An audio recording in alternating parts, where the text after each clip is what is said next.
Hola, nosotros les vamos a hablar sobre Carlos Marx. Somos estudiantes de la licenciatura en Psicología en la Universidad Vizcaya de las Américas. El equipo está conformado por Lupita, Carlos y Brigitte. Carlos Marx nació en Trèveris en el año de 1818 y falleció en Londres en 1883. Fue un filósofo, periodista, intelectual y militante comunista alemán de origen judío. En su vasta e influyente obra abarca diferentes campos del pensamiento en la filosofía, la historia, la ciencia política, la sociología y la economía. Aunque no limitó su trabajo solamente en la investigación, pues además incursionó en la práctica del periodismo y la política, proponiendo siempre en su pensamiento una unión entre teoría y práctica. Junto a Friedrich Engels, es el padre del socialismo científico, comunismo moderno, del marxismo y del materialismo histórico. Sus escritos más conocidos son el Manifiesto del Partido Comunista en conjunto con Engels y El Capital. A continuación, vamos a presentar las bases de su filosofía, iniciando con la alienación de Marx. La alienación, según Marx: producir es actividad esencial de los humanos, lo que nos distingue en otras especies animales. No se limita a tomar de la naturaleza, sino que deliberadamente busca modificarla.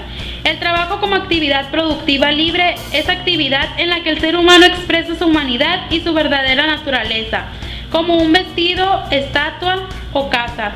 Son la esencia de la vida humana convertidos en objetos físicos y por tanto externo al productor. Todo esto produce lo que Marx llamó la enajenación del trabajo. Pero, ¿qué quiere decir eso? Primeramente, el trabajo es externo al trabajador, es decir, no pertenece a su ser. En que su trabajo, el trabajador no se afirma, sino que se niega. No se siente feliz, sino desgraciado. No desarrolla una libre energía física y espiritual, sino que mortifica su cuerpo y arruina su espíritu. La explotación del trabajador se produce por partida doble. En primer lugar, el capitalista lo explota al apropiarse de la materia prima y de los medios de producción, así como de la plusvalía producida por el trabajador. Segundo lugar, lo explota como mercancía, considerándolo un mero apéndice de la maquinaria, una pieza más del sistema de producción. En esta segunda forma de explotación, el trabajador pierde toda autonomía personal y toda posibilidad de encontrar satisfacción en el trabajo. Se convierte en una fuerza tangible que exprime la vida misma del trabajador y que mutila sus talentos.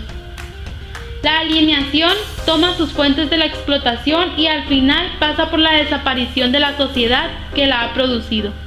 Ahora vamos a hablar del materialismo histórico. Para Marx, la historia es el resultado del modo en que los seres humanos organizan la producción social de su existencia. Es decir, la historia es el resultado de su proceso económico a través de los modos de producción. La sociedad y su historia, al ser concebidas como el resultado de la actividad productiva, práctica del ser humano, encuentran en la actividad un elemento objetivo, material, mensurable, del que se pueden extraer leyes tan objetivas como las que se pueden aspirar a formular cualquier otra ciencia. En la producción social de su existencia, los hombres entran en relaciones determinadas, necesarias e independientes de su voluntad. El conjunto de estas relaciones constituye la estructura económica de la sociedad. En general, el modo de producción de la vida material condiciona el proceso político, social y espiritual de la vida. Para garantizar su supervivencia, el ser humano ha de conseguir los medios de subsistencia mediante una actividad productiva, es decir, mediante el trabajo. Como ya explicamos anteriormente, los modos de producción es la forma en que la sociedad ha organizado su sistema económico a lo largo de la historia. Dentro de un modo de producción existen tres grandes estructuras, que es la estructura económica, la superestructura jurídico-política y la superestructura ideológica. La primera es la estructura económica, la cual está formada por las fuerzas productivas y las relaciones de producción. Las fuerzas productivas están conformadas por lo que es la materia prima y la materia bruta y por la mano de obra, y las relaciones de producción están conformadas por las herramientas utilizadas en la elaboración del producto. La segunda es la superestructura jurídica política. Es la conformación de normas, leyes e instituciones con el fin de defender los derechos de los trabajadores, para combatir los agentes de represión y sometimiento hacia ellos. Y por último, pero no menos importante, la superestructura ideológica. En Marx, el término ideología es usado con el significado de falsa conciencia y lo aplica a los sistemas filosóficos, jurídicos, políticos y religiosos en la medida que considera que no se basan en la realidad, sino en solo ilusiones de ella. Para Marx, el sistema capitalista está basado en la explotación del hombre por el hombre, pero así como tuvo su inicio, tendrá su final. ¿Pero cómo será esto? Pues muy fácil, a través de la eliminación de la propiedad privada, basada en la lucha de clases. Es decir, cuando la clase trabajadora se rebele contra la clase capitalista, para instaurar así un sistema socialista. Al final de cuentas, sin lucha no hay cambio. Y es así como llegaremos a nuestro final feliz, o sea, al comunismo.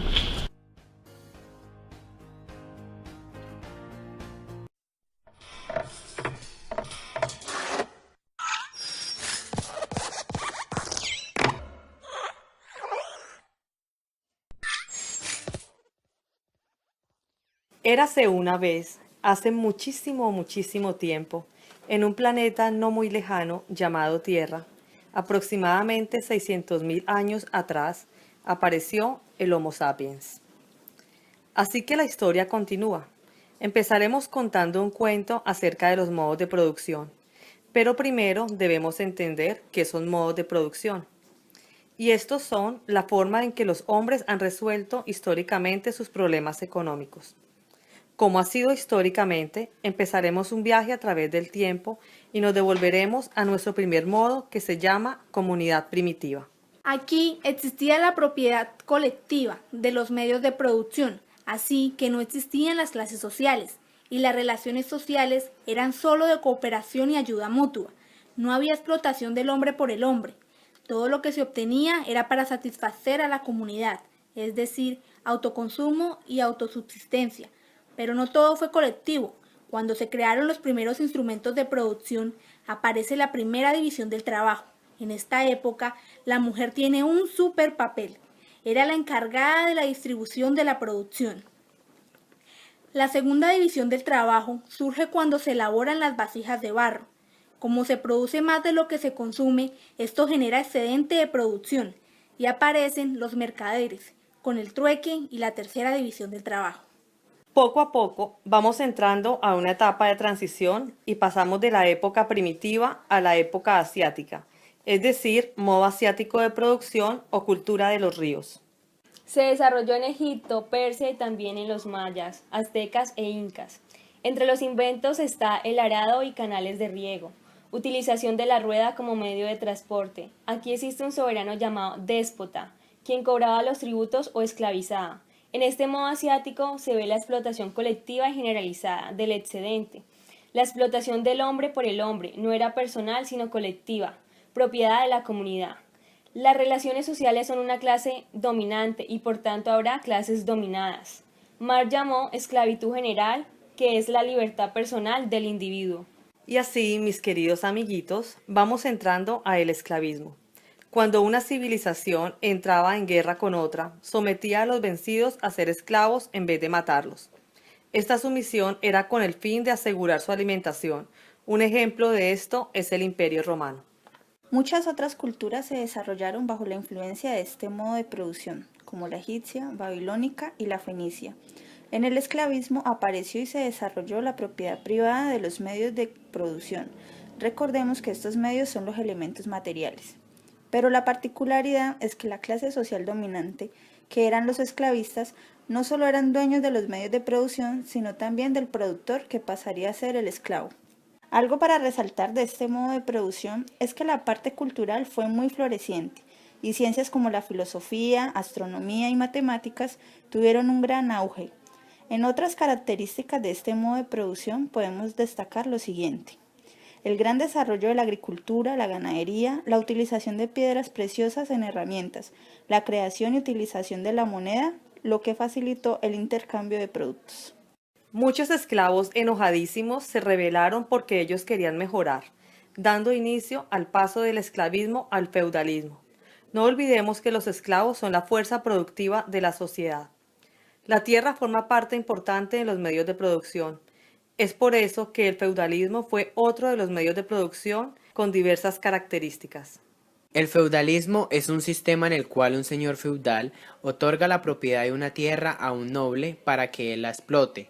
Al noble se le asignan campesinos, porque el noble necesita de ellos para que trabajen la tierra, y a su misma vez los campesinos necesitan trabajar para que el noble les dé de comer. Se aumenta la producción agrícola con inventos como el molino, la rueda hidráulica, el torno para madera, el torno de alfarería y el telar. El transporte marítimo tuvo un gran progreso gracias a la invención de la brújula, el timón y el astrolabio. Aumentan los excedentes económicos y por lo tanto el comercio.